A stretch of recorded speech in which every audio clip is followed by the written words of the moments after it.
अणु और भूमा, ये विषय जो आज का है बड़ा ही महत्वपूर्ण है। बेसिकली हमारे साधना से संबंध रखता है। अगर इस विषय को ठीक से हम लोग समझें तो हम सबके साधना में बहुत अच्छी प्रगति होगी। बाबा का ये प्रवचन है 1955 मुंगेर डीएमसी का, माघी पूर्णिमा 1956 जमालपुर मुंगेर में जब डीएमसी हुआ था तो बाबा का एक उस समय का प्रवचन है, अणु और भूमा। इसके बारे में बाबा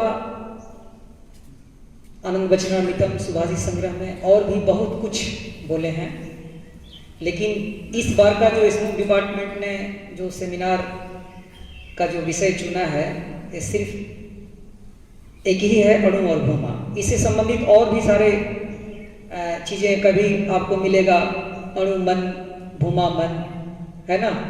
तो इस तरीके से बाबा अलग अलग प्रवचन में बहुत कुछ कहे हैं, लेकिन हम लोगों के आज का जो विषय है वो सिर्फ अणु और भूमा के ऊपर है। तो हम लोग आज इसकी विस्तृत चर्चा करते हैं। अणु की जो यात्रा है वो भूमा में प्रतिष्ठित होने की यात्रा है।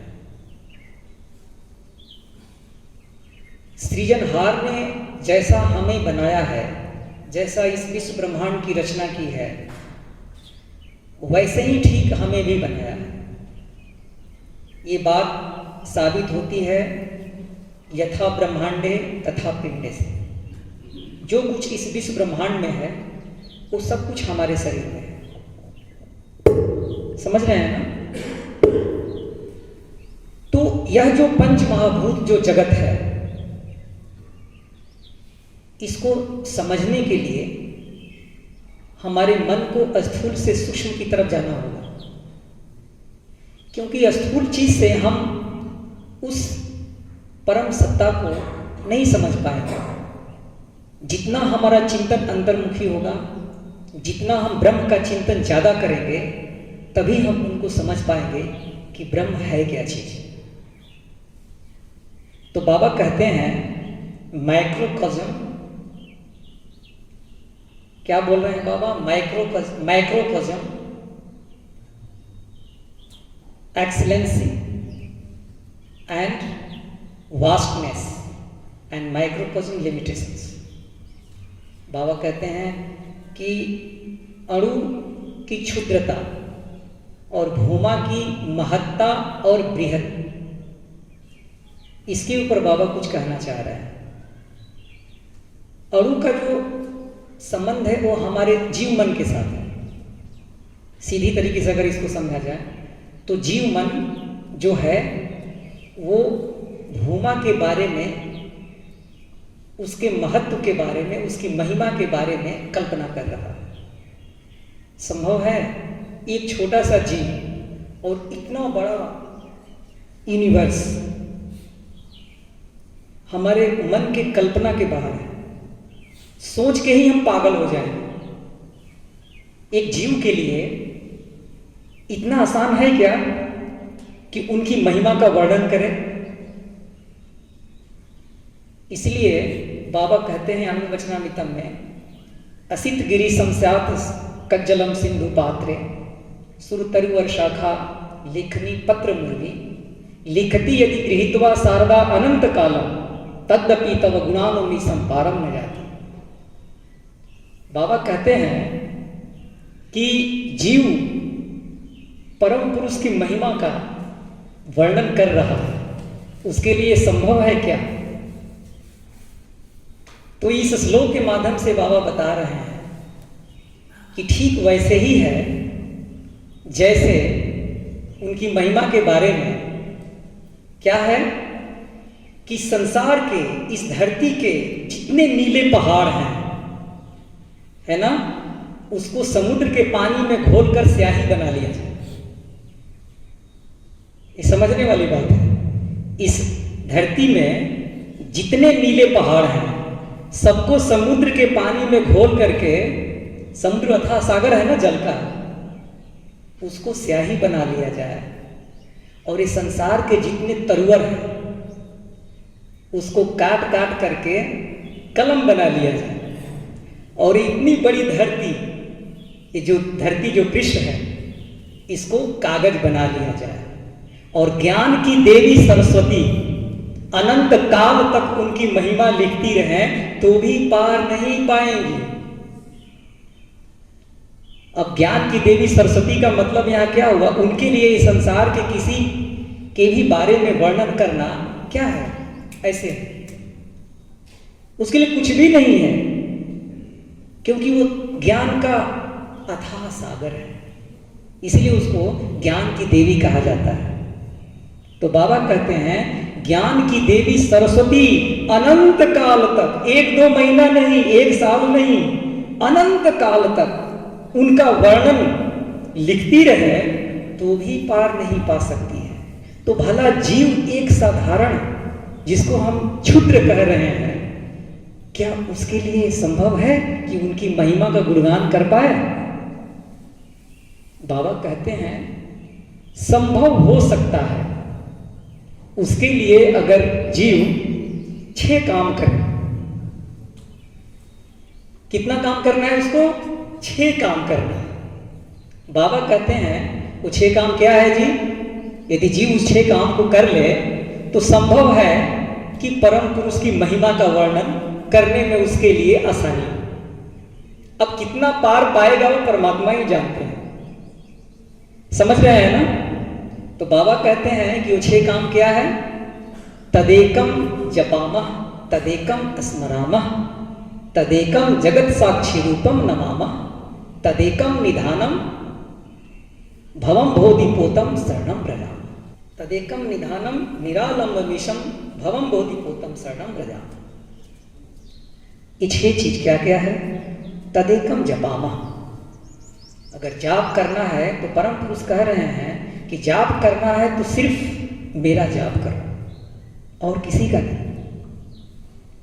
तदेकम स्मरामः, अगर चिंतन करना है तो सिर्फ मेरा चिंतन करो। ये जीव के लिए परम पुरुष कह रहे हैं कि जाप करना है तो मेरा जाप करो, अगर चिंतन करना है तो सिर्फ मेरा चिंतन करो। तदेकम जगत साक्षी रूपम नमामः, अगर प्रणाम करना है तो सिर्फ मुझे प्रणाम करो। परम पुरुष कह रहे हैं जीव के लिए, भक्त के लिए, क्योंकि भक्त बहुत चतुर होते हैं ना। भक्त के पास बहुत बुद्धि होती है, अपने बुद्धि में परमात्मा को भी लपेट लेता है भक्त। कभी कभी चतुराई हो जाती है, चतुराई से। तो बाबा कहते हैं कि परम पुरुष के लिए इस धरती पर तो कुछ भी असंभव नहीं है जी, लेकिन जीव के लिए जो काम परम पुरुष कर सकते हैं वो जीव के तो बस का नहीं है ना। तो जीव उनकी महिमा का गुणगान करने चला है तो उसके लिए परम पुरुष आसान रास्ता बता रहे हैं कि अगर ये 6 काम कर लोगे तो तुम्हारे लिए आसान हो जाएगा। तो तदेकम जगत साक्षी रूपम नमामः, तदेकम निधानम, एकमात्र अगर लक्ष्य बनाना है तो सिर्फ परम पुरुष को। अगर लक्ष्य बनाना है एकमात्र तो सिर्फ परम पुरुष को ही लक्ष्य बनाना है, ठीक है। निरालंबमीशम, एकमात्र आश्रय लेना है तो सिर्फ परम पुरुष का आश्रय लेना है। 5 चीज हो गया ना। और अंतिम जो 6वां है भवम बोधिपोतम शरणम व्रजामः, अगर शरण लेनी है तो सिर्फ परम पुरुष का। इस तरीके से जीव इस भवसागर को पार कर जाएगा। इसलिए बाबा का एक प्रभात संगीत है ना, तुम्हार नामेर तोरी दे सागर हो पार। हे प्रभु, तुम्हारे नाम रूपी नैया पर सवार होकर के मैं इस भवसागर को पार कर जाऊंगा। ये बहुत ही विश्वास का प्रभात संगीत है। कितना विश्वास झलकता है ना इस प्रभात संगीत में। तो इतना कॉन्फिडेंस अगर भक्त में आ जाए कि उनके नाम का सहारा लेकर के इस भवसागर को पार हो जाऊंगा, तो उनकी महिमा का वर्णन करना एक भक्त के लिए कौन सी बड़ी बात है। वो कर सकता है, लेकिन कैसे करेगा? ये 6 चीजों को अपनाएगा तभी संभव है अन्यथा इतना आसान काम नहीं है। क्योंकि बाबा पहले ही बता दिए कि उनकी महिमा का गुणगान अगर अनंत काल तक ज्ञान की देवी सरस्वती भी लिखती रहे तो पार नहीं पा सकती। तो बाबा कहते हैं कि अगर मनुष्य अपने अंदर मात्र 3 चीज जगा ले, पैदा कर ले, तो इस भवसागर को बहुत ही आसानी से पार कर सकता है। वो 3 चीज क्या है? श्रद्धा, निष्ठा और भक्ति। ये 3 काम अगर हमने कर लिया, हमारे जीवन में अगर ये 3 चीज आ गया, तो हमारा जीवन बहुत ही आसान, बहुत ही सरल हो जाएगा। हमारे लिए, उनके लिए गुणगान करना अब कोई कठिन काम नहीं रह जाएगा। तो बाबा कहते हैं कि साधक के लिए इस संसार में कुछ भी असंभव नहीं है जी। क्योंकि साधक का जो मन है ना, वो परम पुरुष के साथ हमेशा संपर्क बना के रखता है। वो श्रवण, मनन, निधि ध्यासन के द्वारा उसका मन इतना तरंगायित है कि परमात्मा के मन के बहुत ही करीब है। इसीलिए कहा जाता है ना, बाबा हमेशा इस बात को बोलते रहते थे कि मैं तुम लोगों के संकल्प में बसता हूँ जी। तुम लोग संकल्प लो और वो काम पूरा नहीं होगा, ऐसा हो ही नहीं सकता। इसीलिए साधक कभी भी गलत चीज के लिए संकल्प नहीं लेगा, नहीं तो प्रकृति की अपनी व्यवस्था है, प्रकृति मदद कर देती है। इसलिए बाबा कहते हैं जो साधक हैं, जो आध्यात्मिक सिपाही हैं, हमेशा अपने मिशन आदर्श के लिए ही संकल्पित रहेंगे और उसको गुरु मदद करेंगे, परमात्मा मदद करेंगे। इसीलिए बाबा इस बात को बहुत जोर दिया करते थे कि मैं तुम लोगों के संकल्प में बसता हूँ। इसलिए हम लोगों के जीवन में हमेशा संकल्पवान होकर के बाबा के मिशन को आगे लेके जाना है। समझ में आ रहा है ना? बाबा कहते हैं कि कुछ लोग ये मन में सोचते रहते हैं कि परम पुरुष हमसे इतना दूर है, हम कैसे उनके बारे में सोच सकते हैं? मेरी आवाज वहां तक कैसे पहुंच सकती है? तो ज्योमेट्री में 2 फॉर्मूला है ना कि इतना दूर है कि हम उसको नाप नहीं सकते, और इतना नजदीक है तो भी हम नाप नहीं सकते क्योंकि कोई दूरी ही नहीं है ना? इतनी हमारी नजदीक है परम पुरुष के साथ कि कोई दूरी ही नहीं है। तो जहां कोई दूरी ही नहीं तो हम कैसे नाप सकते हैं? संभव है क्या? और हम सोच ले कि परम पुरुष हमसे बहुत दूर हैं, तो इतने दूर हैं कि इस दुनिया में कोई इंस्ट्रूमेंट ही नहीं बना है कि हम उस दूरी को नाप सकें। ये भी बात है। समझ में आ रहा है ना? तो बाबा कहते हैं कि फिर ये कैसे संभव है जी? परम पुरुष, अगर जीव सोच रहा है कि परम पुरुष बहुत दूर है, तो उसके लिए परम पुरुष इतना दूर है कि वहां तक न उसकी आवाज पहुंच सकती है, न वो पहुंच सकता है। और कुछ लोग सोचते हैं कि परम पुरुष इतना नजदीक है कि उसके और उस परम पुरुष के बीच कोई दूरी ही नहीं है। ये दोनों के बीच में ये अजीब सी बातें हो रही हैं। तो शास्त्र कहता है कि उन्हें पुकारने के लिए मंत्र की आवश्यकता पड़ती है। तो शास्त्र में 3 तरह की जाप की क्रिया का वर्णन है: वाचनिक, उपांशु और मानसिक। मानसिक, उपांशु और वाचनिक। हम सब साधक हैं, हम सबको मालूम होगा कि बाबा हम लोगों की साधना में कितने तरह के मंत्र दिए हैं। कितने तरह के मंत्र बाबा दिए हैं हम लोगों की साधना में। मानसिक मंत्र है ना हम लोगों का जो मंत्र की जो जाप क्रिया है वो मानसिक जाप है। तो मानसिक जाप में कितने मंत्र हैं? मेरा प्रश्न है, साधना से संबंधित कितने तरह के मंत्र बाबा दिए? मानसिक जप में बाबा हम लोगों की साधना के लिए 5 तरह के मंत्र दिए हैं। सब लोग नोट कर लीजिए। मानसिक जाप। हाँ, मानसिक जाप में हम लोगों की साधना के लिए बाबा ने 5 मंत्र दिया है। पहला है नाम मंत्र। जब बच्चा थोड़ा सा बड़ा होता है तो उसको नाम मंत्र देते हैं ना, तो पहला है नाम मंत्र। क्या जोगेंद्र राजेंद्र दा? नाम मंत्र पहला है। दूसरा है इष्ट मंत्र। तीसरा है गुरु मंत्र। गुरु मंत्र में कितना नाम है? मधु विद्या। हाँ, सेकंड लेसन। हाँ हाँ, बहुत 3 बता दिए, एक और बताइए। Second lesson. सेकेंड लेसन भी तो बोलते हैं ना, टेक सेकेंड लेसन, कहीं कहीं लिखा रहता है ना टेक सेकेंड लेसन। तो गुरु मंत्र का 4 नाम है, मधु विद्या, ब्राह्मी भाव, सेकेंड लेसन, गुरु मंत्र। ठीक है, तो ये तीसरा मंत्र हो गया ना जोगेश दा, तीसरा मंत्र हो गया। चौथा मंत्र है बीज मंत्र। हाँ, बीज मंत्र। बीज मंत्र कभी सुने होंगे ना आप लोग? सुने हैं, लेकिन क्या है? अरे थर्ड लेसन में लंग वंग रंग यंग ये सब बीज मंत्र है ना हमारा। ठीक है, और 5वां है ध्यान मंत्र। वो जिसको ध्यान मिला है उसी को मालूम है कि उसका ध्यान मंत्र क्या है। तो ये 5 मंत्र हो गया जिसको मानसिक जाप के लिए बाबा ने हमारी साधना में दिया। ये शास्त्रोक्त विधि है, बहुत प्राचीन काल से चलते आ रहा है, भगवान शिव के समय से। और दूसरा है उपांशु।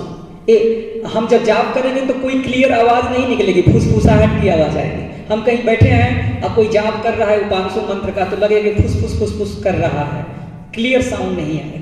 उसमें खाली होंठ चलते रहते हैं लेकिन साउंड क्लियर नहीं आएगा बाहर। ये है उपांशु।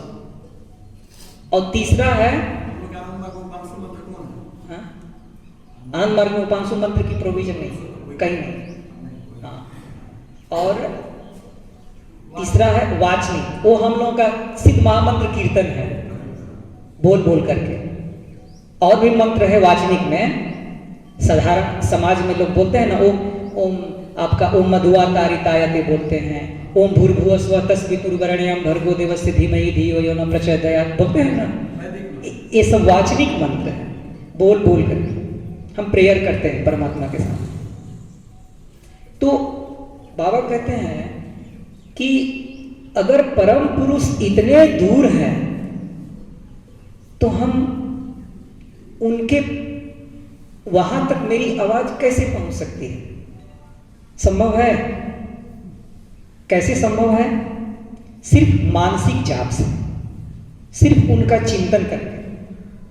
आप यहां बैठे हैं, कोई मित्र आपका अमेरिका में है तो मन ही मन सोच लेते हैं तो मन वहां चला जाता है ना।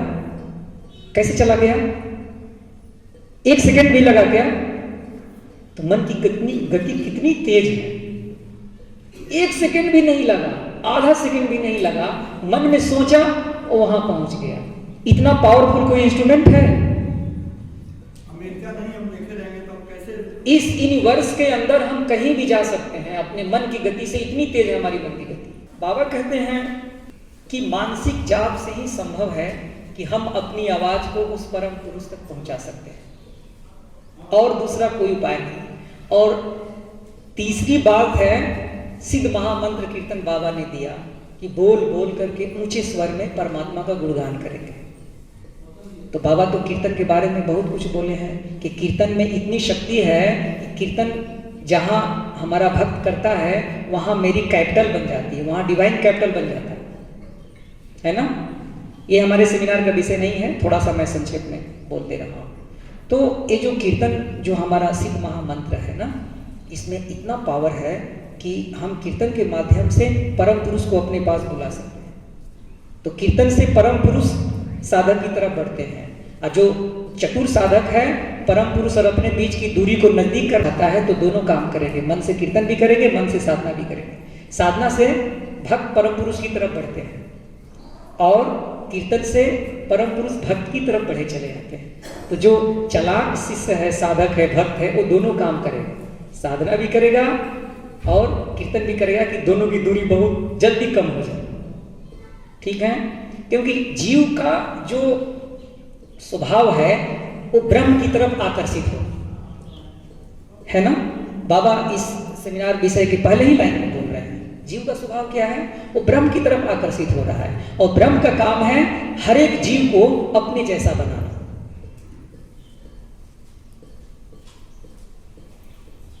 तो बाबा कहते हैं, एक बार की कहानी है ना, कहानी नहीं घटना है कि बाबा के पास एक साधक गए तो बाबा से पूछ दिया कि बाबा हम लोग तो आपकी साधना करते हैं, आप किसकी साधना करते हैं? पूछ दिया। अभी भक्त तो बाबा के साथ उस जमाने में इतने लोग घुले मुले थे, इतने अपनापन था कि बाबा से खाली डर था अनुशासन का। अब बाकी भक्ति भाव में लोग बाबा के साथ इतने मधुर स्वभाव से पेश आते थे कि लगता था कि गुरु हमारे जीवन का सब कुछ है, यही हमारे सब कुछ है, हर सुख दुख मेरा यही है, ऐसी मन में भावना रहती थी। तो एक साधक गए बाबा के पास पीसी में, तो बाबा ऐसे बैठे हुए थे, तो उनको लगा कि भाई साधना तो हम लोग इनकी करते हैं, ये आंख बंद करके ये क्या करते रहते हैं, ये किसकी साधना करते हैं, ये तो परम पुरुष है, परमात्मा है। तो बाबा से उसने पूछ दिया कि बाबा हम लोग तो आपकी साधना करते हैं, आप किसकी साधना करते हैं? तो बाबा बहुत ही सरल मतलब स्वभाव से उसको बताए कि देखो तुम लोग मेरी साधना करते हो ना, मैं तुम लोगों की साधना करता हूं। अब साधक सुन करके गदगद हो गया कि बाबा हम लोगों की साधना करते हैं। तो फिर बाबा समझाया कि देखो हमारे बहुत बच्चे बेटा बेटी काम करते करते फील्ड में लोग समय नहीं मिल पाता है, साधना करने की फुर्सत नहीं मिल पाती है, तो उसकी साधना मैं बैठ करके पूरा कर देता हूँ। तो इस भाव में आप लोग मत रहिएगा कि हमारी साधना बाबा करेंगे और आप मस्ती करते रहेंगे। गुरु हमारे लिए जो करना है वो तो करेंगे, आप नहीं भी सोचेंगे नहीं भी कहेंगे तो भी गुरु करेंगे, क्योंकि उनका धर्म है करना। लेकिन हमारा धर्म तो वो है ना जो गुरु हमारे लिए कहा गया है करने के लिए, है कि नहीं।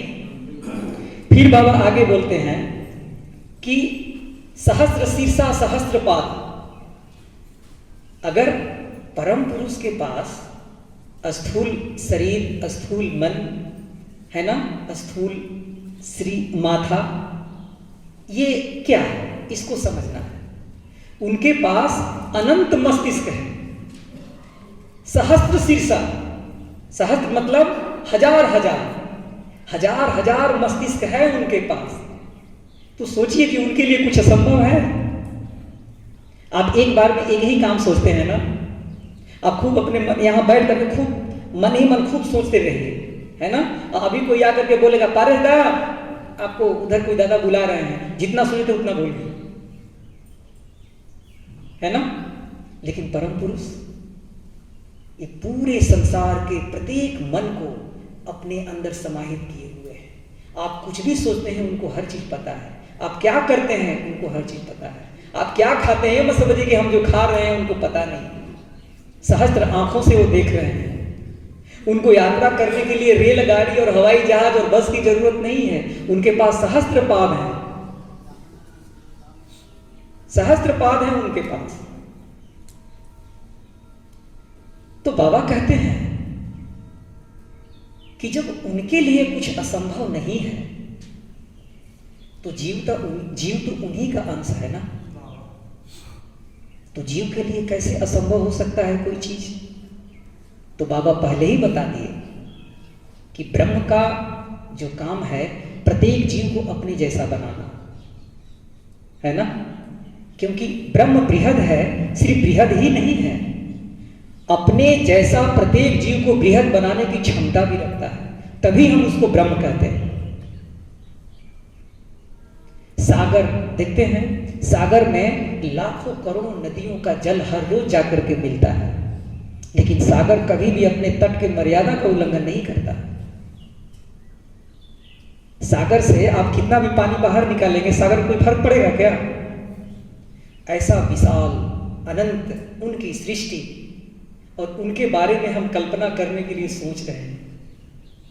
एक ही मात्र संभव है, सिर्फ उनके विषय में हमारा चिंतन, दूसरा कोई रास्ता नहीं। इसलिए उनके पास सहस्त्र पाद है, सहस्त्र आंखें हैं, सहस्त्र मस्तिष्क है, उनके लिए कुछ भी असंभव नहीं। आप कहां तक बच पाएंगे? आपकी सोच जहां तक नहीं पहुंच सकती वो वहां भी है, जहां हवा नहीं है वो वहां भी है। उनके पास स्थूल इंद्रियां नहीं है लेकिन वो हर चीज कर रहे हैं। भगवान कृष्ण कह रहे हैं ना कि मुझे आंख नहीं है फिर भी मैं देखता हूं, मुझे हाथ नहीं है फिर भी मैं करता हूं, मुझे पांव नहीं है फिर भी मैं चलता हूं, मुझे कान नहीं है फिर भी मैं सुनता हूं, मैं करता होते हुए भी यह करता हूं। तो उनके पास स्थूल इंद्रियां नहीं है लेकिन ये संसार का सृजनहार अपनी ही कल्पना में इस सृष्टि को रचना कर दिया, बना दिया और इस सृष्टि का नियम बना दिया और सृष्टि चल रही है, उन्हीं के भाव में चल रही है। इसीलिए भगवान कृष्ण कहते हैं मन मना भव मत भक्तो मध्याजी माम नमस्कुरु माँ में वैसे ते प्रति जाने प्रियोसी है। सोचना है तो सिर्फ मेरे विषय में सोचो, जाप करना है तो सिर्फ मुझे जाप करो, नमस्कार करना है तो सिर्फ मुझे नमस्कार करो। इस तरीके से मैं हर पाप से तुम्हें मुक्त कर दूंगा और संपूर्ण रूप से तुम मुझे प्राप्त कर लोगे। ये गीता का 18वां अध्याय का 65 नंबर श्लोक है। तो इस श्लोक में भगवान कृष्ण अर्जुन को यही बात बता रहे हैं कि समर्पण ही एकमात्र साधन है, परम पुरुष की प्राप्ति का एकमात्र जो साधन है, सबसे सरल उपाय समर्पण, दूसरा कोई रास्ता नहीं। इसलिए भगवान कृष्ण अर्जुन को कितना समझाया, समझा समझा के थक गए और इतना उसको प्लान करके ले आया, युद्ध के मैदान में आया। जब सबको देखा तो उसका मुंह एकदम इतना चरम सीमा पर पहुंच गया कि बोला कि मैं तो किसी को नहीं मारूंगा, मेरा तो गंडी भी गिर गया, किसको मारूंगा, इतना मोहग्रस्त हो गया। फिर भगवान कृष्ण उसको कितना समझाए, गीता का उपदेश दिए, अपना विश्व रूप बृहद रूप तक दिखा दिए, विराट रूप दिखा दिए, तब जाकर के ना उसका मोह भंग हुआ। तो जब मोह भंग हुआ तो क्या बोला अर्जुन, क्या बोला जब मोह भंग हो गया, जब पूरी तरीके से शरणागति हो गई मन में, कृष्ण अर्जुन को अब विश्वास हो गया कि नहीं यही सब कुछ है, तब अर्जुन ने बोला ना कि नष्ट मोह स्मृति लब्धा प्रसादात मुदुच्यते स्थितोस्मि गत संदेह करिष्ये वचनम तव। भगवान कृष्ण को अर्जुन कह रहे हैं कि अब मेरा मोह नष्ट हो गया, अब जो तुम कहोगे वही मैं मानूंगा और वही करूंगा। कितना कृष्ण को पापड़ बेलना पड़ा हो, 700 श्लोक उसको सुना सुना करके पका दिए, है कि नहीं। और सबसे बड़े मजे की बात है कि उस जमाने में तो कृष्ण इतना मेहनत किए उसको तैयार करने के लिए, लेकिन आज हम लोग बात बात में कंफ्यूज हो जाते हैं, हमको कौन गीता का उपदेश देगा। सिर्फ एक ही सहारा है, बाबा का आदर्श। इसको हम जितना अच्छी तरीके से समझेंगे हमको कोई बहका नहीं सकता। आज इलेक्ट्रॉनिक मीडिया का युग है, व्हाट्सएप, ट्विटर, फेसबुक, इंटरनेट के माध्यम से बहुत तरह की नेगेटिव न्यूज़ें समाज में फैली हुई है और हम उसको पढ़ पढ़ करके अपना दिमाग खराब करते रहते हैं। कुछ नहीं मिलने वाला है उसे। अगर पढ़ना है तो बाबा की किताब पढ़िए, बाबा के आदर्श को समझिए और उसको अपने जीवन में आत्ममोक्ष के लिए जीवन में चरितार्थ करने का प्रयास कीजिए। ये एक सहारा है। बाकी गलत न्यूज़ पढ़ करके आपका सिर्फ मूल्यवान समय नष्ट होगा और कुछ भी नहीं मिलने वाला है।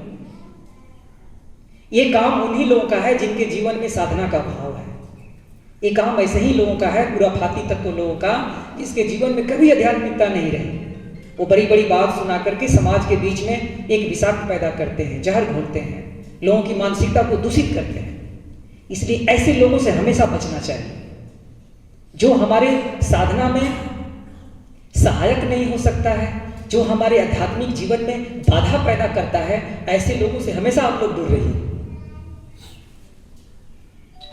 ठीक है, आगे हम लोग चलें। ब्रह्म की जो कल्पना है,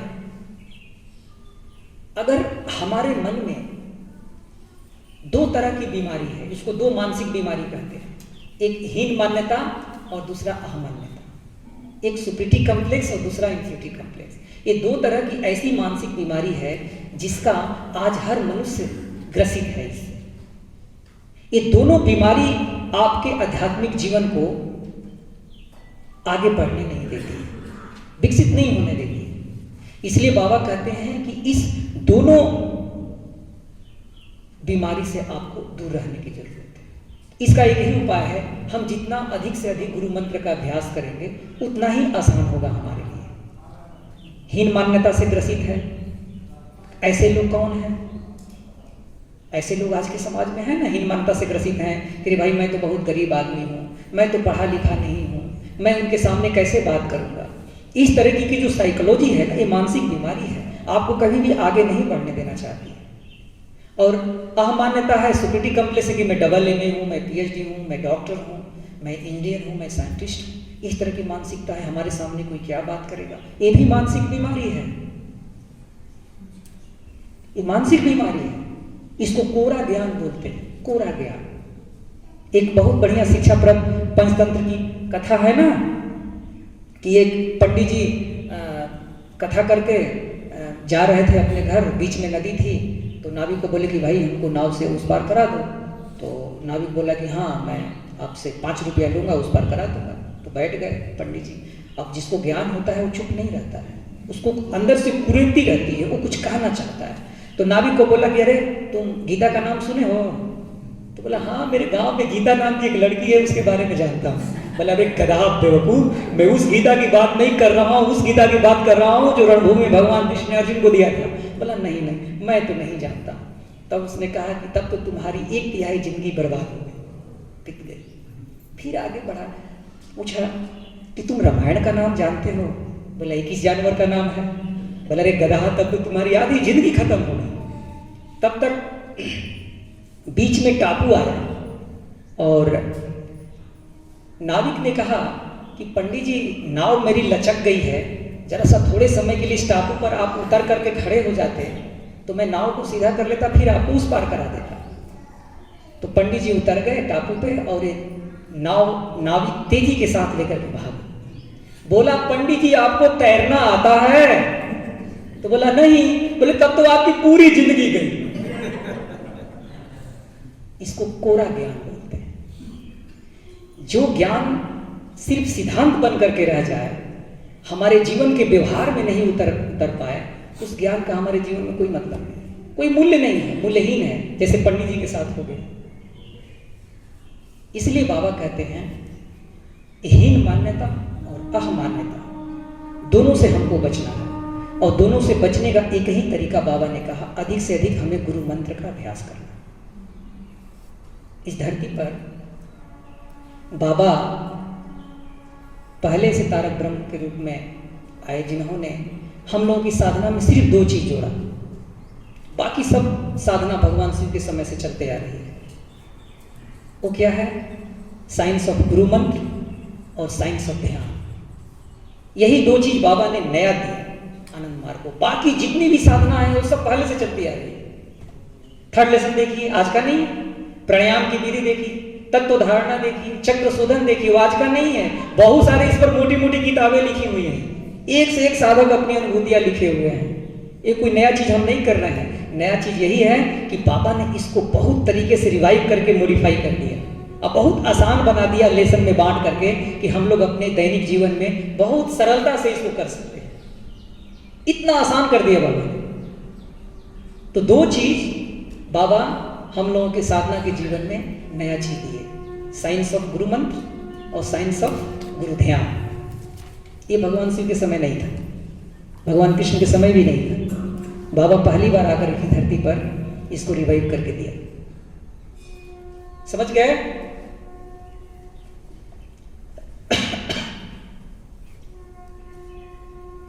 तो हीन मान्यता और अहमान्यता एक ऐसी व्याधि है, मानसिक व्याधि है।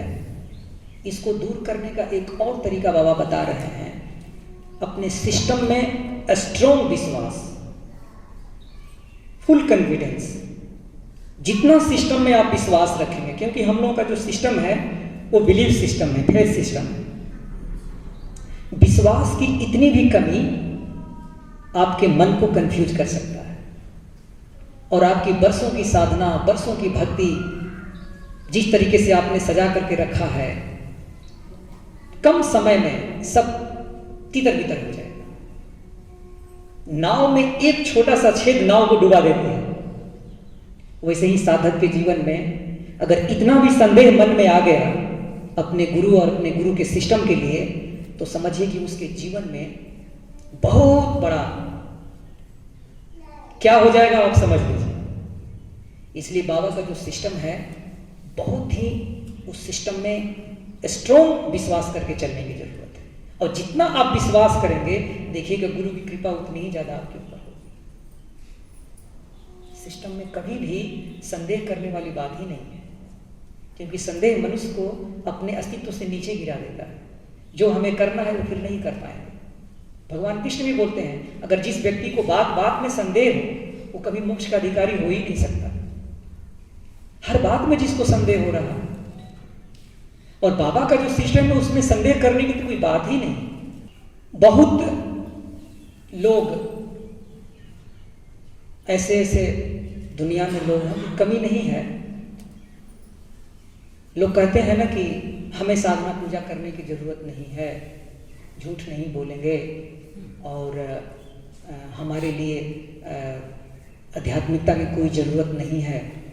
तो बाबा कहते हैं कि ऐसे लोग नीतिवाद को ही सब कुछ मान लेते हैं। तो बाबा कहते हैं ना कि morality is not your goal, है ना। ये नीति क्या है? नीतिवाद है ना, हमारे साधना का प्रारंभिक बिंदु है। जीवन वेद में बाबा जीवन वेद के पहले पेज पे लिखते हैं ना कि नैतिकता हमारे जीवन का लक्ष्य, चरम और परम लक्ष्य नहीं है।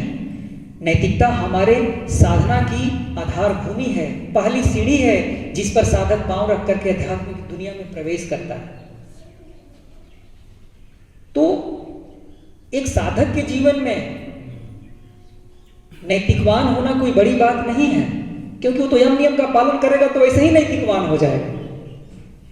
लेकिन नैतिकता को ही अपने जीवन का चरम और परम लक्ष्य मान लेना ये ठीक नहीं है। उसकी नैतिकता लक्ष्य के अभाव में कभी भी नष्ट हो सकती है। एक आदमी आज 1 रुपए के लिए घूस लेने के लिए रोक के रखा है, 10 लाख के लिए, 20 लाख के लिए, हो सकता है कि 50 करोड़ के बाद भी उसका मन वैसा रहेगा, ऐसा कहना मुश्किल है। मन उसका हिल जाएगा, डोल जाएगा और उस पाप में लिप्त हो जाएगा। इसलिए बाबा कहते हैं कि मनुष्य अपने जीवन में जितना साधना का अभ्यास करेंगे, उसका मन आच्छादन, निद्रा तंद्रा, खाना पीना, हर चीज में साधना की अभिव्यक्ति दिखने लगेगी। उसका मन एकदम ऐसी कोमल और ऐसा उसके मन की अभिव्यक्ति दिखने लग जाएगी कि आप समझेंगे कि ये व्यक्ति कोई साधारण नहीं है। लेकिन जब आदमी इससे दूर चला जाता है और इसे दूर जाकर के सोचता है कि हमारे जीवन में इसका कोई प्रयोजन नहीं है, हम नैतिकवान हैं और यही हमारे जीवन का चरम और परम लक्ष्य है, हमको झूठ नहीं बोलना है, चोरी नहीं करना है, इसी से हमारा काम हो जाएगा। लेकिन बाबा कहते हैं याद रखो, ऐसे लोगों की नैतिकता कैसा है, ताश के पत्ते की तरह बिखर जाएगी। जरा सा भी एक्सटर्नल निगेटिव सर्कमस्टांसेस क्रिएट होगा, खत्म, कुछ नहीं बचेगा। अब देखिए इमरजेंसी के समय हमारे संगठन का कैसा माहौल था। हम कह नहीं सकते थे कि हम आनंद मार्गी हैं। उस समय वही टिके रह पाए जो गुरु के मिशन में, गुरु के आदर्श पर, गुरु के ऊपर अटूट विश्वास रखा। आज वही लोग पिलर की तरह खड़े हैं। जिसको जरा सा भी संदेह हुआ गए। तो बाबा यही कहना चाहते हैं कि जितना ज्यादा हमारा मन अंतर्मुखी होगा, हम सही गलत की पहचान कर पाएंगे। क्या सही है, क्या गलत है, हम अपने विवेक के तराजू में तौल पाएंगे। तो अंतर्मुखी मन तभी होगा जब हम अधिक से अधिक उनका चिंतन करेंगे। परमात्मा ने हम लोगों का जीवन किस लिए दिया है? चिंता करने के लिए कि चिंतन करने के लिए? हाँ, चिंता तो वो करें क्योंकि उन्होंने दुनिया बनाई है, उनको चिंता लगी है ना कैसे इसको चलाना है। चिंता वो कर रहे हैं ना, हम लोग का काम है चिंतन करना। चिता और चिंतन दोनों में कितना फर्क है? बिंदु मात्र का फर्क है, लेकिन चिंतन से मनुष्य मोक्ष के दरवाजे तक पहुंचता है और चिंता से चिता पर चढ़ जाता है ना? चिंता से चिता पर और चिंतन से मोक्ष के दरवाजे तक पहुंचे। इसीलिए हम साधक साधिकाओं के जीवन में क्या है? चिंतन करना है। जहां तक हम चिंतन करेंगे, अपने गुरु के मिशन के बारे में सोचेंगे, साधना के बारे में सोचेंगे, अपने काम के बारे में सोचेंगे, हमारा जो सामाजिक दायित्व है, जो सांगठनिक दायित्व है, जो पारिवारिक दायित्व है, उसके विषय में सोच करके उसको सही रूप देने में आगे बढ़ते रहेंगे। इससे हमारा काम बहुत आसान हो जाएगा। ठीक है दादा? अभी माँ की तबीयत कैसी है? हाँ वो तो पता था, लेकिन अभी कैसी है? अभी ठीक है। चलिए बाबा उनको जल्दी स्वस्थ करें। मनुष्य का जीवन का उद्देश्य जो है वो भक्ति होना चाहिए। मनुष्य के जीवन का एकमात्र लक्ष्य है परम पुरुष की प्राप्ति, और परम पुरुष की प्राप्ति भक्ति के बिना संभव नहीं है। भक्ति हमारे जीवन का लक्ष्य है, भक्ति कोई मार्ग नहीं है। बाबा इसके बारे में आनंद वचनामृतम में कई एक जगह बहुत कुछ बोले हैं। कर्म और ज्ञान हमारे जीवन का रास्ता है, लेकिन भक्ति को बाबा ने लक्ष्य कहा। भक्ति के बिना हमारा जीवन ठीक वैसे ही है जैसे रेगिस्तान में हल चलाने जैसे।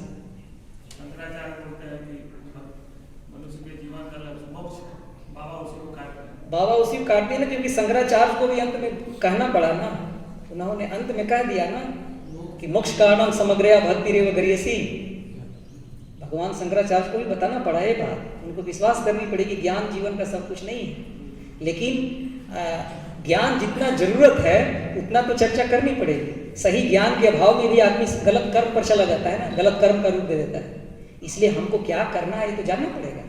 जो हमारे लिए करणीय है, जो अकरणीय है, इसकी जानकारी तो होनी पड़ेगी, क्योंकि आज के समाज में ये बहुत बड़ा कन्फ्यूजन है। ये हमारे जो वेद व्यास जी हैं, जो हिंदू शास्त्र के 18वें पुराण की रचना की, उन्होंने कहा ना, अष्टादश पुराणे सुव्यासस्य वचना द्वयम परोपकाराय पुण्याय पापाय परपीडनम।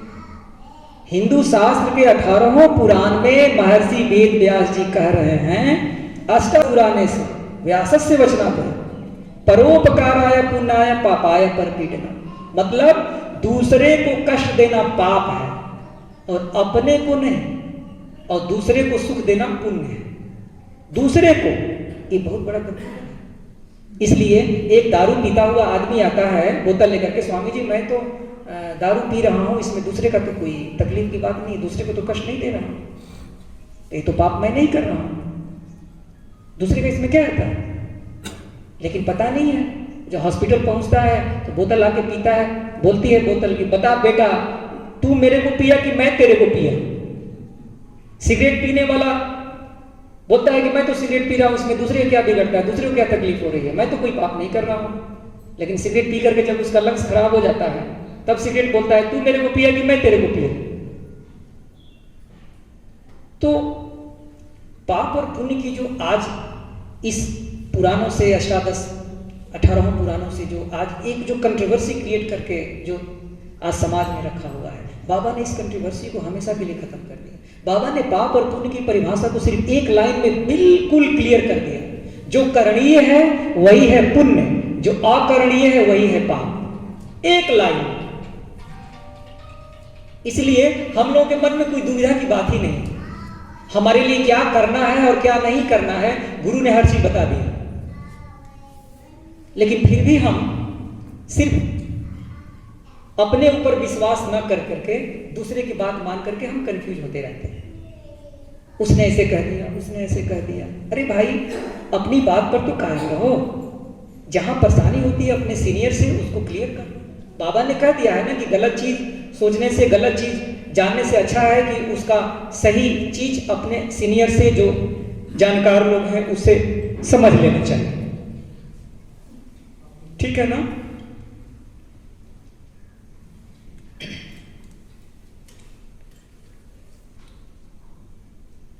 एक प्रश्न है इस विषय से संबंधित। हम सभी जानते हैं, हम आप ही लोगों से जानना चाहते हैं, हम सबको पता है, परम पुरुष का जो प्रतिफलन है, उनकी जो कृपा है, इस सृष्टि के प्रत्येक जीव जगत के ऊपर समान रूप से पड़ रहा है। हम सबको पता है ना, वो किसी के साथ पार्शियलिटी नहीं करते, लेकिन फिर भी इसी विषय की बात है, फिर भी कहा जाता है कि परम पुरुष किसी को देवता बना देते हैं, किसी को दानव बना देते हैं। ऐसा क्यों होता है? आप लोग जरा इस पर मंथन कीजिए, सोचिए तो ऐसा क्यों होता है? भाई परमात्मा तो किसी के साथ पार्शियलिटी नहीं करते ना, उनकी सृष्टि है, उन्होंने सबको बनाया है, सबके ऊपर उनका समान अधिकार है, क्योंकि उनकी सृष्टि है। तो क्यों किसी को देवता बना देते हैं या क्यों किसी को दानव बना देते हैं? लीला है। और बताइए। बहुत अच्छा। इंडिविजुअल्स का जो थिंकिंग है, हाँ। भाव है, हाँ। जो थिंक सोल बिकम, ये बहुत- सोच रहा था देव बनने के लिए, हाँ। परमात्मा देव बना दिया, बहुत सुंदर। राक्षस बनने के लिए। बहुत सुंदर। और कोई बताइए, दीदी लोगों में कोई बताइए पीछे से। प्रश्न यही है कि जब परमात्मा की पूरी सृष्टि है, उन्होंने बनाया है, तो क्यों वो पार्शियलिटी करते हैं, किसी को देवता बना देते हैं, किसी को दानव बना देते हैं? हाँ बताइए, बैठ के ही बताइए, बैठ के बोलिए। हाँ बहुत सुंदर, बहुत सुंदर। और कोई बताएंगे? मनुष्य जो है कार्य करने के लिए स्वतंत्र है जी। ये हमारा विशेष मैंने हम लोग को दिया गया है, इसलिए हम काम करने के लिए स्वतंत्र है, जैसा करेंगे वैसा होगा। बिल्कुल, बहुत बढ़िया, बहुत अच्छा जवाब दिया आप लोग। और कुछ हम लोग, हाँ बोलिए। पुरुष का कृपा हर जीव पर हो रहा है जी। हमें क्या बहुत उसको उसकी बाधा बनता है। बहुत सुंदर, बहुत अच्छा। बाबा आइए देखते हैं बाबा इस विषय में क्या बता रहे हैं। बाबा कहते हैं कि दर्पण जितना दोष रहित रहेगा, मूल वस्तु की छाया उतनी ही सही सही बनेगी। इस सेमिनार का जो विषय है इससे संबंधित बात है। अगर दर्पण में त्रुटि है ना, दोषयुक्त है दर्पण, तो हम अपनी छाया ठीक से देख पाएंगे? नहीं देख पाएंगे ना। तो इसमें मूल वस्तु का तो दोष नहीं है, दोष तो दर्पण का है। तो दर्पण क्या है? दर्पण जीव है, और मूल छाया क्या है जीव की? परम पुरुष है। तो परम पुरुष की छाया तो सबके ऊपर एक जैसी पड़ रही है, लेकिन अगर हमारा दर्पण त्रुटिपूर्ण है, दोष युक्त है, तो हम उस मूल छाया को अपने अंदर कैसे आत्मसात कर सकते हैं? ठीक वैसे ही जंग लगा हुआ लोहा चुंबक से आकर्षित नहीं होता। बाबा एग्जाम्पल दे रहे हैं इसमें कि अगर लोहा में जंग लगा हुआ है, खूब डस्ट बैठा हुआ है, धूल बैठा हुआ है, तो वो चुंबक के संपर्क में रखने से चुंबक उसको आकर्षित करेगा? नहीं करेगा। समझ रहे हैं ना? साइंस कहता है कि स्ट्रॉन्ग अगर चुंबक होगा, हाँ। तो अचुंबकीय वस्तु को भी अटैक करता है। अरे भाई वो तो बात की बात है। तो हमारा भी मन इतना स्ट्रोंग हो जाएगा कि हमारे मन में इतनी कालिमा है, मलिनता है, फिर भी हम परम पुरुष को प्राप्त कर लेंगे। तो ये तो बहुत दूर की चीज है ना। अभी चल रहा है ना। हाँ। अचुंबकीय वस्तु ये तो बहुत दूर की चीज है, उतना अपने अंदर पावर डेवलप करना पड़ेगा ना। इतना आसान नहीं है ना। तो अगर चुंबक आकर्षित करेगा, भाई लोहा है साफ सुथरा, तो बहुत जल्दी आकर्षित हो जाएगा। तो हमारा जीव मन जितना पवित्र रहेगा, उतना ही जल्दी हम परम पुरुष से आकर्षित हो जाएंगे, और परम पुरुष की छाया हमारे ऊपर उतनी ही सुंदर तरीके से पड़ेगी, और हम एक दिन देवता बन जाएंगे, क्योंकि अभिव्यक्ति तो हम उन्हीं की है। बस में ड्राइवर के नजदीक जितना बैठता है, हाँ। उसको झटका कम लगता है, जितना पीछे बैठता है उसको झटका कम लगता है, झटका ज्यादा लगता है, पीछे वाले को झटका ज्यादा लगता है। और वो गेहूं की जो चक्की होती है, वो कील के पास देखिए, जो जितना नजदीक है गेहूं पीसता नहीं है, और जो दूर में है एकदम चटनी बन जाती है उसकी। तो न्यूक्लियस के नजदीक, मतलब कि जीव मन जितना परमात्मा के नजदीक होगा, वो उतना ही सुरक्षित होगा, संसार की उतनी ही नेगेटिव चीजों से वो दूर रहेगा। इसलिए ये हमारे सब कुछ हमारे मन की पवित्रता के ऊपर डिपेंड करता है। हमारा मन जितना पवित्र होगा, जितना निर्मल होगा, उतना ही हम परम पुरुष की छवि अपने अंदर सही सही देख पाएंगे।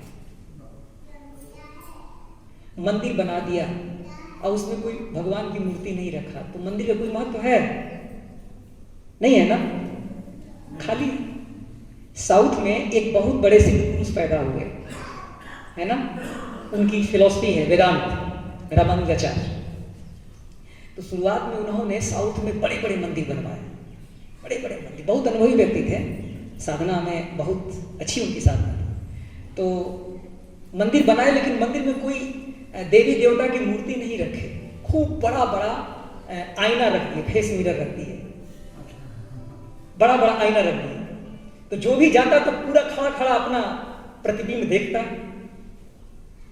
तो बहुत लोगों के मन में क्वेश्चन है कि ये क्या बात है भाई, ये तो हम आए हैं, हम अपने आप को देख रहे हैं, इसमें कोई भगवान तो देख नहीं रहा।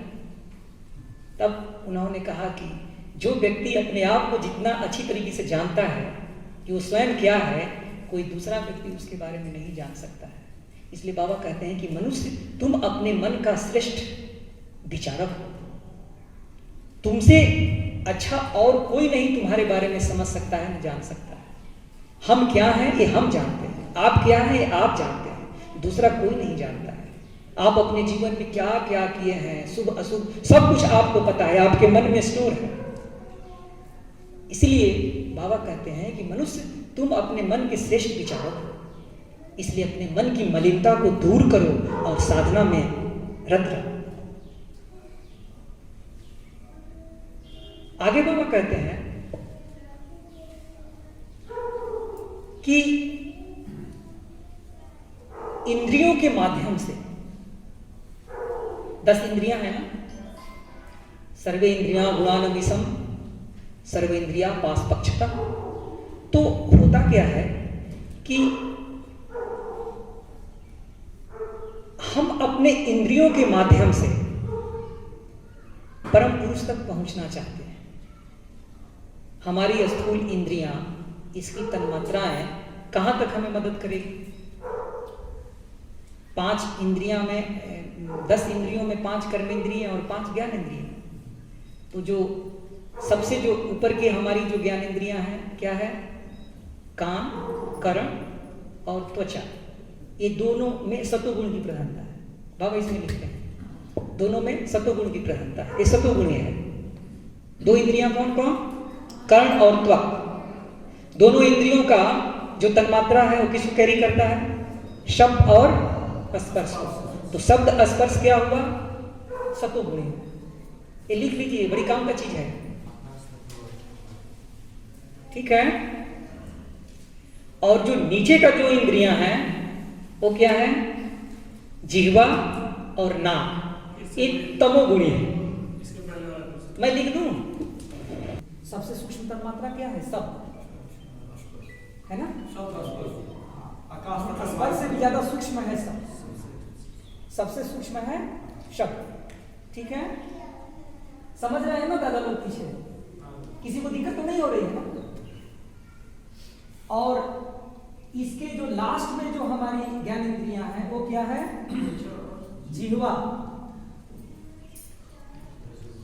जिह्वा और नाक, ये दोनों का जो तन्मात्रा है, जिह्वा का क्या है? रस, और नाक का क्या है?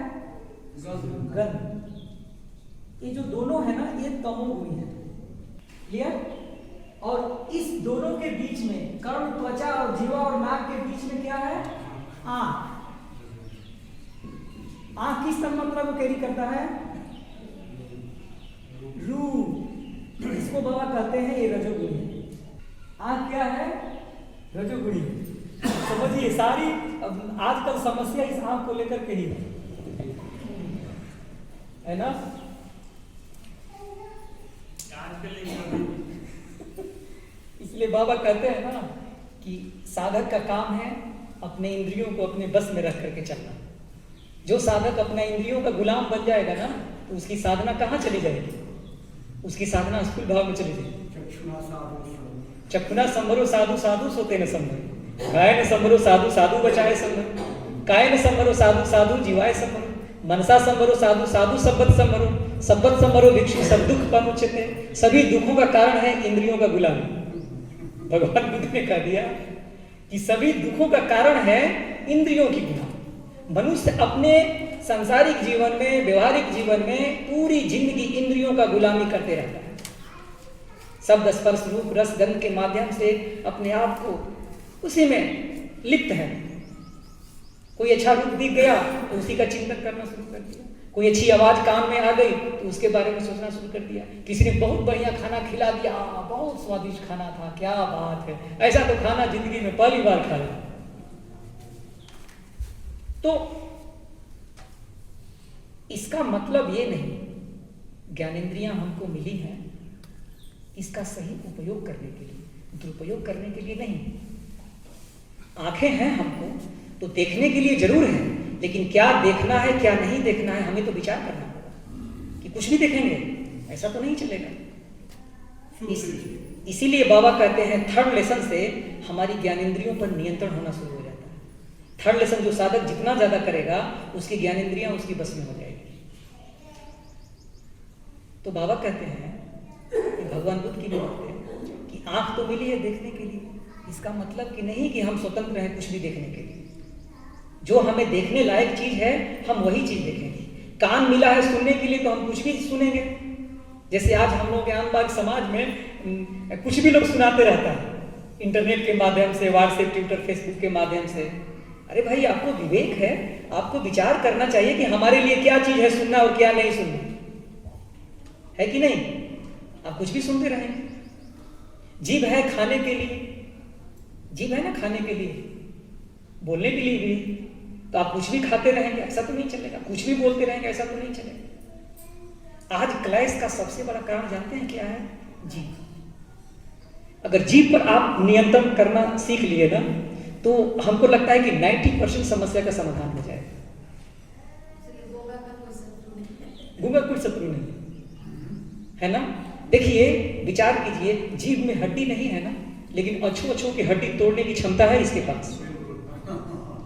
इसीलिए रहीम कबीर कहते हैं, रहीमन जिहवा बावरी कह गई सरक पताल, आप तो कहूं भीतर गई जूते खात कपाल।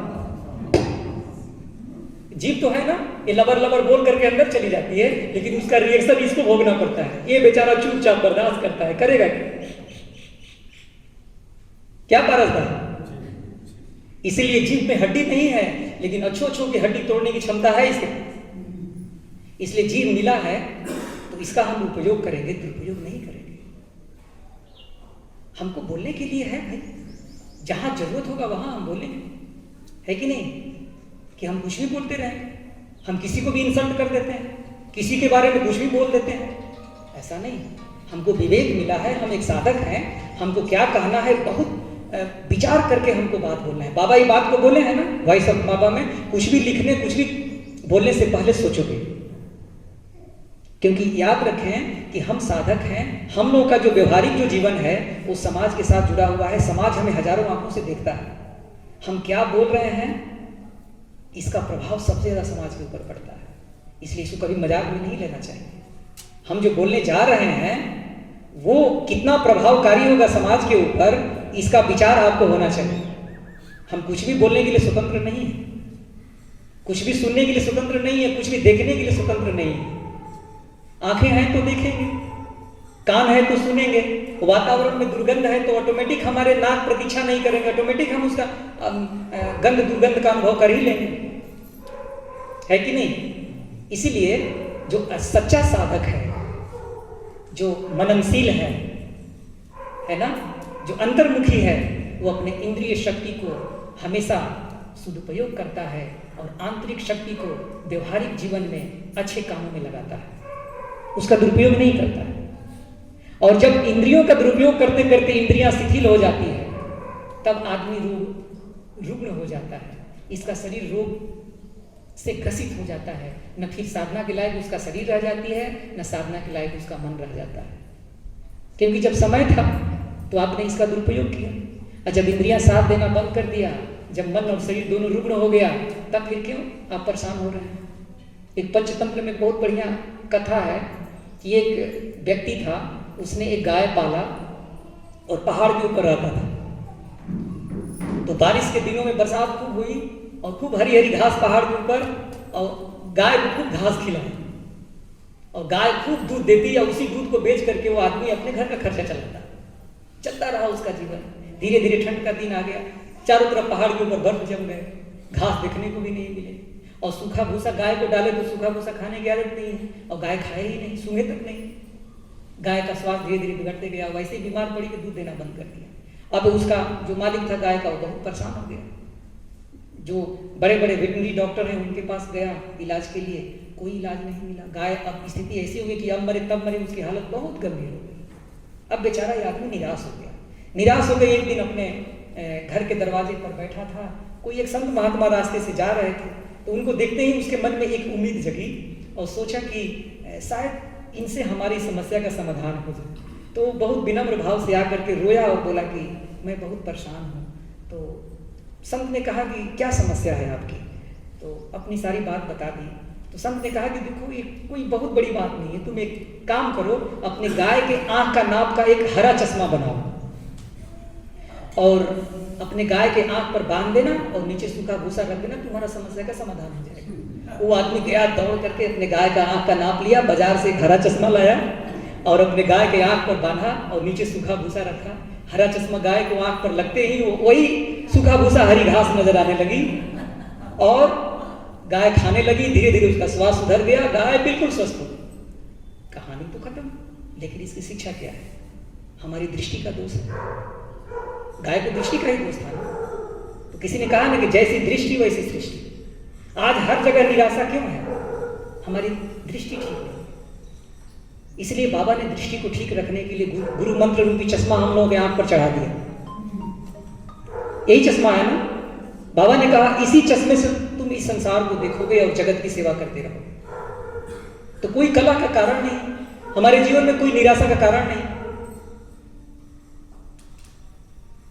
एक ईस्टर्न यूरोपियन हिस्टोरियन है जॉन पॉल हिम का, उन्होंने एक मॉडर्न बायोग्राफर एक बुक लिखा है, बायोग्राफी।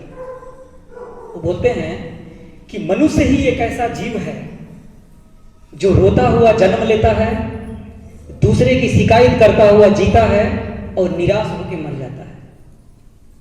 ये आज के सामाजिक जीवन में ये बात बहुत ज्यादा ही चल रही है ना? पर निंदा का आदमी इतना ज्यादा इसमें लिप्त हो गए हैं लोग कि सब खत्म। न साधना हो रही है ठीक से, न हम अपना सही दायित्व को निभा रहे हैं ठीक से। ये साइकोलॉजी हो गई है लोगों की। अब बहुत आनंद आता है। अगर 56 तरह का पकवान बना के रख दीजिए, उसको खाने में जितना आनंद नहीं आएगा, दूसरे की परनिंदा करने में जितना आनंद आएगा। रात रात बीत जाती है परनिंदा करते करते, उसका कहीं अंत नहीं है। बाबा कहते हैं ये मानसिक बीमारी है जी। इसलिए बाबा पंचदशील के 9वें नंबर पॉइंट में साफ लिख दिए, तुम हर तरह के दलबादिता से, दूसरे के चरित्र पर कीचड़ उछालने से, दूसरे की परनिंदा से अपने आप को बचा करके रखोगे। पंचदशील एक ऐसा बाबा ने आचरण विधि में व्यवस्था दी है कि पंचदशील को हम जितना अपने व्यक्तिगत जीवन में मान के चलेंगे, हमारी साधना उतनी ही अच्छी होगी। इसलिए आज से हम सब लोग अपने मन में एक संकल्प लेंगे कि परनिंदा से बचेंगे। परनिंदा का मतलब अपने कीमती समय को नष्ट करना, और कुछ नहीं मिलता है। और समय तो नष्ट होता है, सबसे ज्यादा हमारा मन खराब होता है, क्योंकि परनिंदा करते करते उसका जो गलत चीज है ना हमारे मन में आने लगता है कि नहीं? इसलिए इस सब चीजों से बचना है और हम अपने इंद्रिय शक्ति को जहां तक संभव होगा इसको सदकार्य में लगाएंगे, है ना? मानवता की सेवा में लगाएंगे, है कि नहीं? हम अपनी साधना में लगाएंगे इसको, ताकि हमारा भी जीवन का कल्याण हो और दूसरे का भी जीवन का कल्याण हो। बाबा बोलते हैं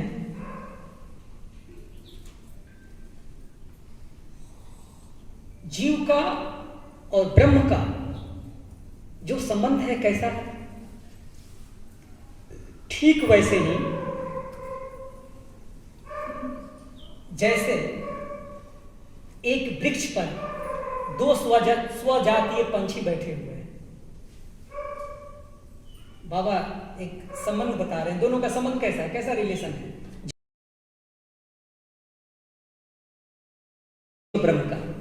कैसा है कि एक वृक्ष पर एक ही जाति का 2 स्वजातीय पंछी बैठे हुए हैं और एक उस वृक्ष का मीठा मीठा फल खा रहा है और दूसरा उसको देख रहा है।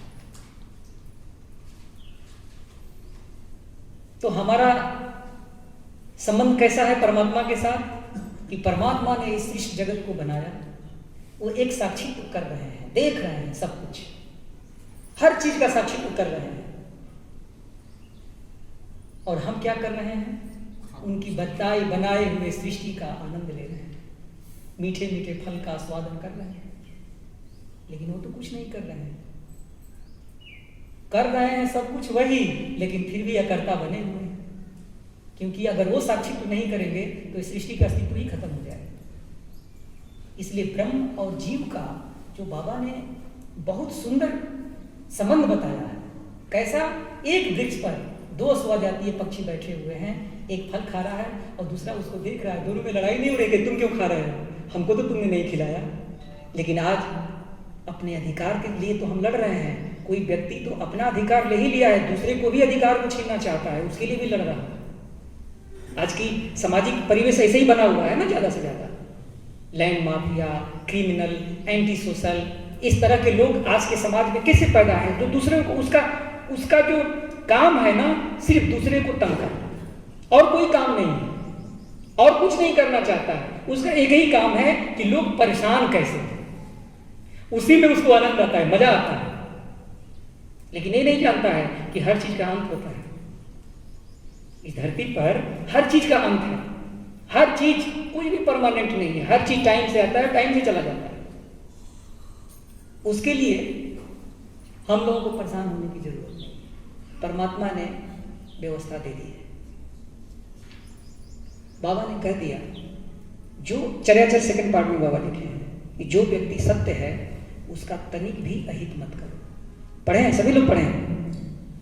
जो व्यक्ति सत्य है, सत्य को जैसा उसका रूप है ना, उसी रूप में उसको संबोधन करना चाहिए। उसको तोड़ मड़ोड़ करके पेश करने से जानते हैं मन खराब होगा, दूषित होगा। इसलिए कहा गया है ना कि जो व्यक्ति सत्य प्रकृति का है, साधु स्वभाव का है, संत स्वभाव का है। संत साधु क्या है? वो कोई ड्रेस नहीं है, कोई ड्रेस कोड नहीं है। संत साधु इस संसार का प्रत्येक व्यक्तित्व के अंदर छिपा हुआ है, जो साधना के मार्ग पर चल रहा है, जो संसार के प्रत्येक जीव को अपने प्राण की तरह प्यार कर रहा है, समझ रहा है, सबके तकलीफ को अपने जैसा समझ रहा है। ऐसे व्यक्ति के मन को संत साधु कहा जाता है। साधु का मतलब कोई कपड़ा पहन लिया, कोई प्रॉपर दाढ़ी बाल बढ़ा लिया, उसको साधु नहीं करते। साधुता सबके अंदर बैठी हुई है, सबके अंदर, प्रत्येक जीव के अंदर साधुता है। इसीलिए बाबा कहते हैं कि जो सत्य व्यक्ति है उसका तनिक भी अहित मत करो, नहीं तो प्रकृति की अपनी व्यवस्था है तनिक। इसलिए बहुत प्राचीन काल से बातें चलते आ रही है कि कहते हैं लोग ना, संत सतावे तीनों जावे, बुद्धि बल और वंश, एरा एरा कई गए रावण कौरव कंस। समझ रहे हैं ना? संत सतावे तीनों जावे, बुद्धि बल और वंश। जो सत्य प्रकृति का व्यक्ति है, जो साधु है, ऐसे व्यक्ति को यदि कोई सताएगा तो क्या क्या जाएगा उसका? बुद्धि बल और वंश। देखना है तो देख लो, रावण कंस। नहीं देखना है तो देख लो, नहीं उसमें लिखा है एरा एरा एरा, मतलब ऐसे ऐसे कई गए, है ना, ऐसे ऐसे कई गए रावण कौरव कंस। भाई उदाहरण, हमारा इतिहास साक्षी है, रावण की क्या गति हुई, कंस की क्या गति हुई, कौरवों की क्या गति हुई ना। कौरव लोग अपने आप को बड़ा तिस्मार का समझता था ना, कृष्ण किसी को छोड़े सबको कटवा के फेंकवा दिए। इंदिरा परिवार का क्या हुआ? सिर्फ किसी को कष्ट देने से वाह, पता चल गया सबको, यही साक्षी है। पता चल गया ना। ऐसे बड़ा एग्जाम्पल हो क्या हो सकता है? तो सत्य व्यक्ति का जो प्रकृति है, व्यक्ति है, उसको कभी सताना नहीं चाहिए।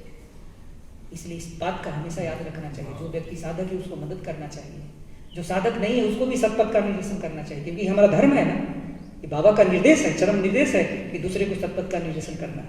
ये हमारे साधना का अंग है। कुछ बोल रहे थे? तो बाबा कहते हैं कि जीव का जो यात्रा है वो ब्रह्म की यात्रा है, ब्रह्म में प्रतिष्ठित होने की यात्रा है। तो ये कैसे संभव है? बस एकमात्र उनके चिंतन से। बाबा कहते हैं, बहुत सुंदर लिखते हैं, त्वम स्त्री त्वम पुमानसी त्वम कुमार उतवा कुमारी। हे परम पुरुष, भक्त कह रहा है कि तुम ही हमारे सामने एक स्त्री के रूप में, एक जन्मदात्री के रूप में, एक मातृत्व के रूप में तुम्हारा ही मैं एक अभिव्यक्ति देख रहा हूँ। एक जो समाज में बुजुर्ग बूढ़ा व्यक्ति है वो भी तुम्हारा ही अभिव्यक्ति है। एक छोटा सा बच्चा है, एक बच्ची है, वो भी तुम्हारा ही एक सुंदर अभिव्यक्ति है। इसलिए प्रत्येक सृष्टि का जो जीव जगत है, यहाँ तक कि पेड़ पौधे भी, सब तुम्हारी ही अभिव्यक्ति है। हम जहाँ तक संभव होगा हम तुम्हारा चिंतन करते करते इस जगत में प्रत्येक जीव की ऐसे ही सेवा करते जाएंगे, क्योंकि तो तुम्हारी दृष्टि तो हमारे ऊपर निरंतर है।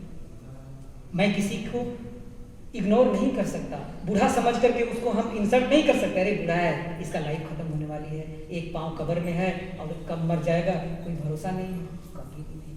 बाबा हमेशा ये बात बोला करते थे, तुमको कभी किसी भी जीव से घृणा करने का अधिकार नहीं है, कभी भी नहीं। इसलिए समाज में कभी भी हम अपने मन में किसी तरह का डिस्प्रिटी नहीं रखेंगे, कोई भेदभाव नहीं रखेंगे, है ना। हर समय अपने मन में एक साम्य अवस्था रखेंगे, समता भाव रख करके आगे बढ़ेंगे, तभी जाकर के हमारा जो चिंतन है, हमारी जो साधना की जो गति है वो सही डायरेक्शन में जाएगी और हमें इसका फायदा ही फायदा है। आगे बाबा बोलते हैं, ये सभी काम करने के लिए एक ही काम करना है, क्या है? शरणागति। शरणागति का मतलब सभी जानते हैं। शरणागति का मतलब शरणागति, शरण मतलब आश्रय लेना, शरण लेना। गति मतलब जीवन की जहां सारी चलमानता खत्म हो जाती है, समाप्त हो जाती है, अब उसके आगे कोई गति नहीं है। ठीक है, जीवन की समस्त चलमानता जहां खत्म हो जाती है, अब उसके आगे कोई गति नहीं है। जिसको पा लेने के बाद में कुछ पाने की इच्छा नहीं है, जिसको खा लेने के बाद कुछ भी खाने की इच्छा नहीं है, जिसको प्राप्त कर लेने के बाद में कुछ भी प्राप्त करने के लिए रह ही नहीं जाता है। जिस दिन हमारा मन इस शरणागति में लिप्त हो जाएगा, शरणागति पूरी तरीके से हमारे मन में हो जाएगी, उसी दिन हम ब्रह्म में प्रतिष्ठित हो जाएंगे। इसलिए शरणागति का मतलब एक आना, दो आना, चार आना नहीं। नष्ट, बाबा कहते हैं ना कि नष्ट मोह स्मृति लब्धा प्रसादात् उच्यते स्थितोस्मि गत संदेह करिष्य से वचनम। कृष्ण अर्जुन को यही बात बता रहे हैं। और अर्जुन का जब वो नष्ट हो जाता है तो चारों तरफ कृष्ण को ही देख रहा है कि वही मर रहे हैं, वही मार रहे हैं, उन्हीं की सारा अभिव्यक्ति है। पूरा कुरुक्षेत्र में सब अपने ही आप को उन्होंने ही बिखेर दिया है। जब मोह जब नष्ट हुआ तब ये देखता है, जब मोह जब आ गया था तो गांडीव कंधे से गिर गया था, पितामह में अपना पितामह देख रहा था, द्रोणाचार्य में अपना गुरु देख रहा था, बोला नहीं नहीं मैं तो इन लोगों को नहीं मारूंगा। उसकी स्थिति कैसी हो गई थी? मोह से ग्रस्त विक्षिप्ता अवस्था आ गई थी उसके मन में। तब भगवान कृष्ण ने उसके मोह को नष्ट किया अपना विराट रूप दिखा करके। जब उसका मोह नष्ट हुआ तो उसके अंदर ध्रुवा स्मृति आ गई।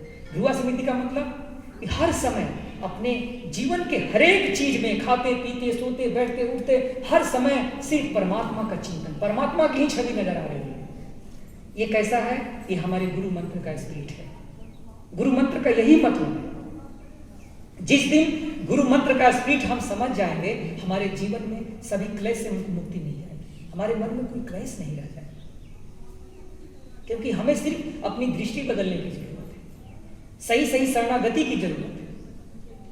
ये जो मैं गाय वाली कहानी सुनाया था ना, आज अगर इसका एग्जाम्पल आप देखेंगे आज के समाज में, जो लोग समझते हैं ना कि अरे साधना तो कर लेंगे, अभी बहुत लंबा समय बाकी है, बाद में कर लेंगे, अभी पूरी जिंदगी बची हुई है ना, अभी इतनी जल्दी क्या है, आज करे सो काल करे, काल करे सो परसों, अब इतनी जल्दी क्या है बच्चों, जीना है अभी बच्चों, है ना, उल्टा इसका कर दिया ना। लेकिन बुद्धिजीवी लोग ऐसी बात नहीं बोलते हैं। उनको जब समझ में आ गया कि अभी करना है, होता क्या है कि जब तक हमारे पास भरपूर शरीर में शक्ति है, मन बिल्कुल ठीक है, तो हम साधना में बैठ सकते हैं। तो आज की समस्या क्या है? आज जो हम लोगों का जो लाइफ स्टाइल है, जिस तरीके से हम लोग जी रहे हैं, समस्या क्या है? हम लोग यही सोच रहे हैं कि अभी तो हमारा शरीर बिल्कुल स्वस्थ है, साधना 40 के बाद हो जाएगी, लेकिन 40 के बाद आपकी साधना नहीं होगी।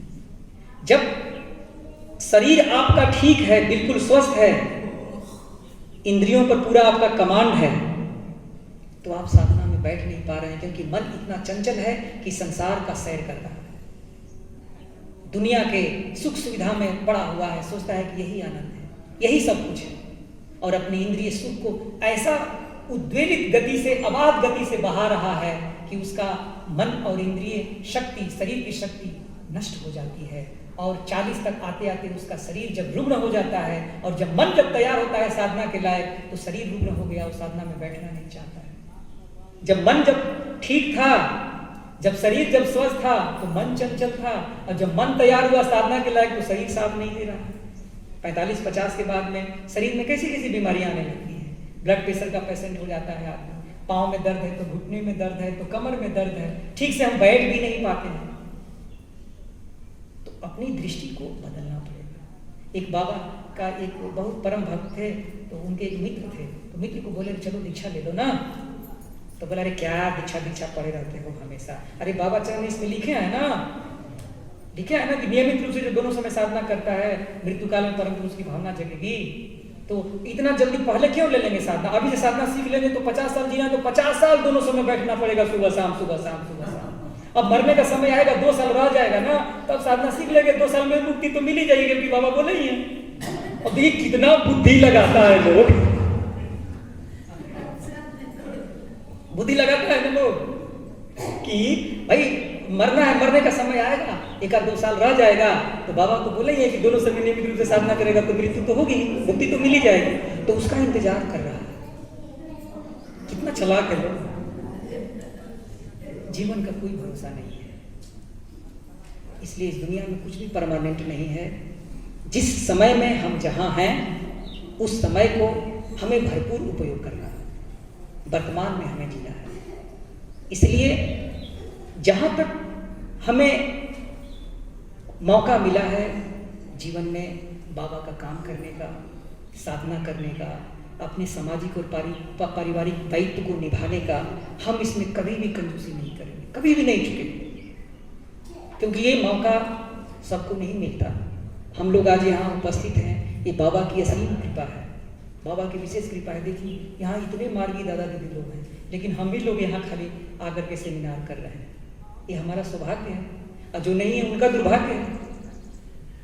इसीलिए गुरु जब मौका देते हैं तो यही समझना चाहिए कि उनकी विशेष कृपा हमारे ऊपर है, ऐसा वैसा कृपा नहीं, बहुत बड़ी कृपा है, क्योंकि हम चाह रहे हैं इसलिए उनकी कृपा हो रही है। हम नहीं चाहेंगे तो उनकी कृपा भी नहीं होगी, आपको अनुभव भी नहीं होगी वो कृपा कर रहे हैं। अगर अज्ञानता का अगर आप प्रदर्शन करते रहेंगे, अहंकार रूपी छतरी आप अपने सिर पर लगा करके रखे रहेंगे, तो कभी भी अनुभव कहाँ होगा? नहीं होगा अनुभव। इसीलिए बाबा आज के इस सेमिनार विषय के माध्यम से हम लोगों के जीवन को यही बात बता रहे हैं कि समर्पण ही एक समाधान है। इसीलिए बाबा एक प्रभा संगीत में बोलते हैं ना कि किछुई चाहिना आमी तुम्हारे चरण दाव परा भक्ति आत्मसमर्पण।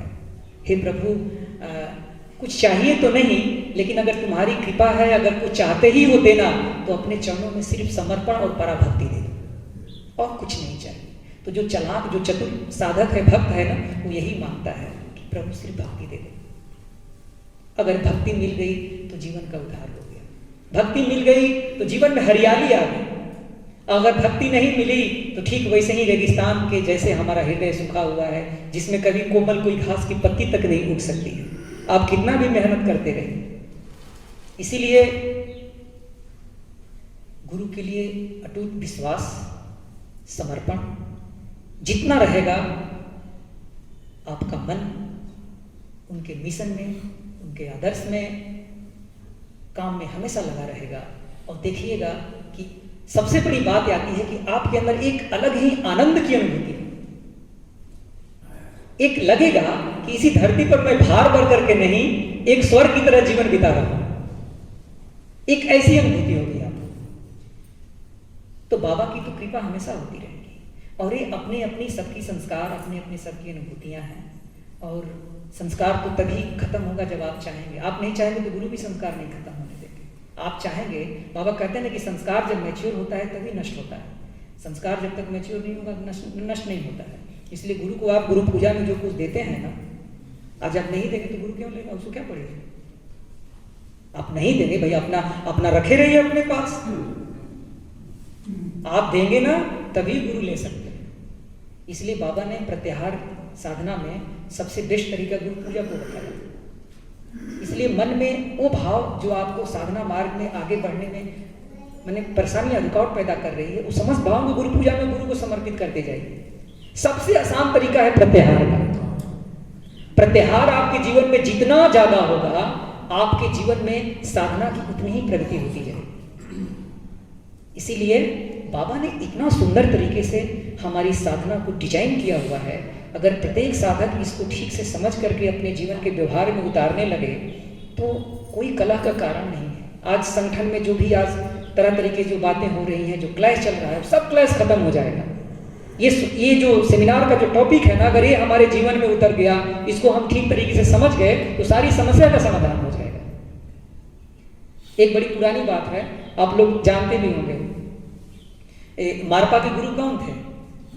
मारपा, एक तिब्बत में बहुत बड़े साधक पैदा हुए मारपा। उनके गुरु का नाम क्या था? मिलरप्पा, है ना। तो मारपा जब पहली बार अपने गुरु के पास मिलने के लिए गए तो एक व्यवस्था थी उन दिनों। बस इस बात को बोल करके मैं क्लास में ही समाप्त करूंगा, बस 2-3 मिनट के।